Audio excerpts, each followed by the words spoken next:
Ça m'intéresse beaucoup là de montrer ce genre de situation, c'est-à-dire que le but de mon travail... Nous présentons une exposition d'Yves Bélorgey. Sur les 2 niveaux du musée se déploient peinture et dessin sur près de 1000 mètres carrés. Cette exposition présente des peintures et des dessins au même format, 2,40 m par 2,40 m. Et Yves Bélorgey a choisi depuis une vingtaine d'années de parcourir les banlieues de grandes métropoles pour en rapporter des vues photographiques et ensuite se focaliser à l'atelier sur l'immeuble.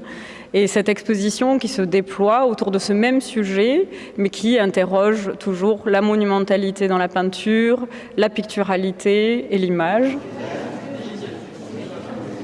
Dès le début où j'ai fait des dessins, j'ai commencé par concevoir que l'idée que les dessins n'étaient pas mis dans un rapport de hiérarchie avec les tableaux. Aucun dessin n'est une étude ou n'est une esquisse ou ils ne sont pas moins importants que les tableaux. En général, d'ailleurs, le sujet d'un dessin ne va pas devenir le sujet d'un tableau. Par contre, on peut imaginer, et c'est le cas, que les tableaux ont comme point de départ, comme base, comme source de travail, la partie dessin. Et donc, cette partie dessin qu'on voit en bas, c'est peut-être ce qu'il y a dessous et ce qui est caché par la peinture.